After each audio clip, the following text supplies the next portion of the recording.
It is Wednesday, October 9th. It is 8:45 p.m. and I have the most energy coursing through my body that I've had in the past 10 years.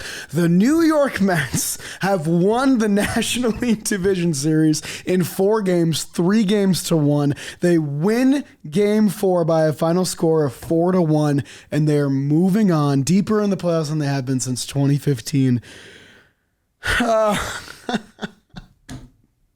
Sometimes when you say things out loud, they don't make sense. And that was a thing that doesn't make sense in my brain still.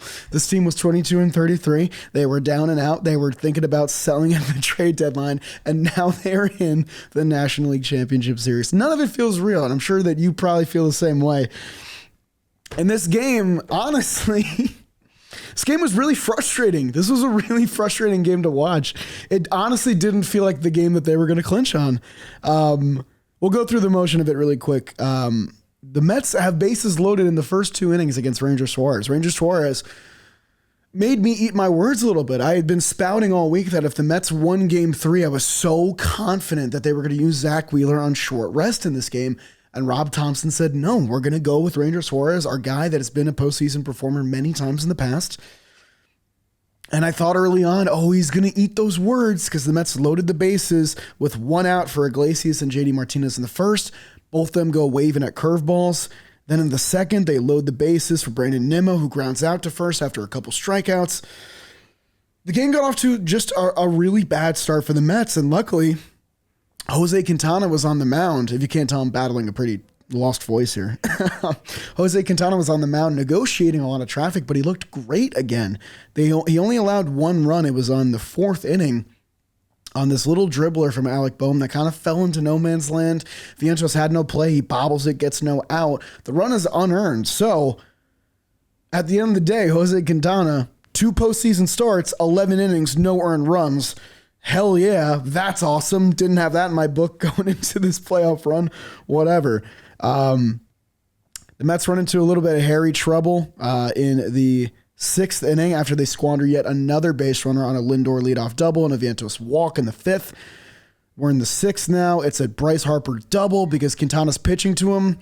Alec Boehm walks. There's 2 men on. In comes Reed Garrett. JT strikes out. JT Realmuto hitless in this series. Crazy. We're going to go through some talks about the Phillies lineup and how dormant they were this series. I couldn't believe it. Realmuto strikes out. Stott grounds out on a 2-0 pitch. Mets get out of that inning without any further damage, and that paves the way for the big hit. Starling Marte. JD Martinez. Singles. I missed this because I was going to pick up the burritos that me and Zoe were eating for dinner. Wild pitch moves him to second. Marte gets hit by a pitch. Tyrone Taylor works a pretty gutsy walk. A 7-pitch at bat, full count, draws the walk. Bases loaded, nobody out again. The Mets have already squandered 2 bases loaded opportunities. Francisco Alvarez, who's been kind of big in his swing, he grounds one to short. Trey Turner can take all the time in the world that he needs because it's JD Martinez chugging home, 1 out. If you listen to Shea Station this morning, one of the key things I said on that pod was that I didn't understand why Rob Thompson brought Carlos Estevez in Game 3 in the 9th inning of a 6-2 game. I thought it was a pretty bizarre move. His usage of Estevez this entire series was very bizarre. But last night, I thought, I know you want to keep the Mets where they are, but don't you want to keep your closer fresh if you need him for, say, multiple innings tomorrow? But even outside of protecting him, you expose him. Last night, Lindor, who was 0 for 4 on the night, gets to see Estevez. He rips a double to score a run. The Mets win 7-2. They get that insurance run. Lindor comes up this inning with the bases loaded. Lindor has now seen Estevez's arsenal. He saw it last night. It's fresh in his brain. Estevez couldn't locate his heater, 100 miles per hour, but it was all over the place. And he throws him 4 fastballs in a row. The one he throws for a swinging strike on pitch 2, he throws again on pitch 4. And the captain does captain things. Lindor ropes it to right center field, shits on the fastball, pulls it into the seats, grand slam. In a week and a half full of so many big hits. This team continues to top themselves. The Lindor 2-run homer in Atlanta, Pete's big homer in Milwaukee, even Mark's homer in Game 2, a game that they lost. And now this, and now a grand slam in a clinching National League Division Series game. The second postseason grand slam of Francisco Lindor's career. We all remember the first, Lindor with the swing and a drive. Santa Maria. We all remember that one. Mets go up 4-1. The world's our oyster. Anything is possible. You know why? David Peterson's on the mound. David Bumgarner, baby. Doesn't matter where you use him, he's giving you zeros. Goes 1-2-3 in the 7th inning. Goes almost 1-2-3. 1-2 and then a single to Nick Castellanos and an out in the 8th inning. David Peterson gives you 2 1/3 scoreless innings, 2 hits, no walks, 1 strikeout. He gets the win in this game. Now, I got a little uneasy because in the 7th, the Mets got a double and a walk, and then they struck out 3 times in a row. They wasted that opportunity. They went down 1-2-3 in the 8th inning. We go to the 9th. Edwin Diaz is in. I posted a little poll on our live stream. I said, who do you think should get the 9th? Peterson for his 4th inning of work, technically, or Edwin Diaz, your closer, on full rest? 60% of people said Diaz. I was in the Peterson boat. Safe situation. You use your closer. I get it. Immediately, you can tell that Diaz doesn't know where the ball is going. The fastballs are sailing like crazy. The sliders are getting spiked. He walks Realmuto, who finishes the NLDS with no hits. He walks Bryson Stott. 3 of the fastballs sit basically in the same region. He gets the call on one of them. 2 men on, nobody out. Tying run at the plate like that. Oh, shit.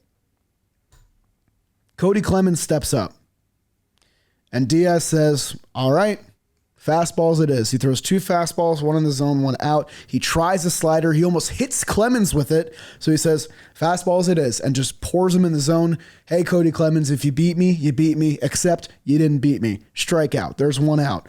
Brandon Marsh comes up.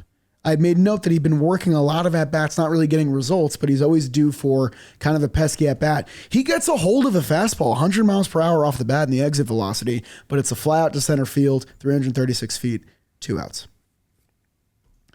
And here is the craziest at-bat of them all. Kyle Schwarber steps in. He had been mostly quiet since his leadoff home run to start the NLDS, way back in Game 1 against Senga.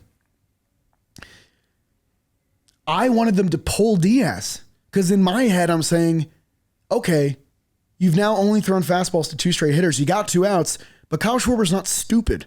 He knows that you have 1 pitch, and he's a great hitter, and he can get that barrel around. So I'm terrified. Because if Kyle Schwarber gets a hold of one, it's a tie game. So I'm thinking, let's just bring in Ryan Stanek, cut our losses, let's get this win. And then Diaz throws 3 straight sliders out of nowhere. He just has it. He just found it. 2 of them were in the zone. The second one barely missed. He gets to him to a 2-strike count, pumps a fastball at 101. 101. Swinging strike. Ball game over. The New York Mets win the National League Division Series in emphatic fashion. What more could you want? Another great start from one of your most reliable starters. A signature moment for the guy who's probably going to have a C on his chest next year. And you took down your rival. First time ever playing in the playoffs against the Philadelphia Phillies. A team who, in their celebration in the postseason last year, mocked you after you had been home for weeks. Cheap shot. Mets fans remember that. And I think these players did too. What a series. Between the big-time bombs from Alonso and Winker yesterday to Sean Manaeus' gritty, gutsy performance with a heavy heart for his aunt, to Mark Vientos tying the game at 6-6 in Game 2, to the 5-run 8th inning in Game 1. In all reality, this was a series that they probably should have swept. As gritty as that might sound, they thoroughly outplayed the Phillies every step of the way this series. And I know I've said it a bunch. This was, in my opinion, going into this game, this series, the best team in baseball. I thought the Mets drew the toughest card of any team. So now what? Anything's possible.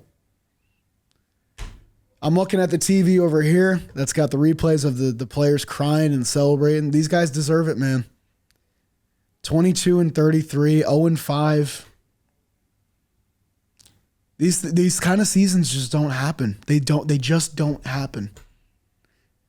With all the scouting and the research and development and the spending and the hard work that goes into constructing a roster, you can't construct this kind of magic. This kind of thing happens organically, and it's happening for our favorite team.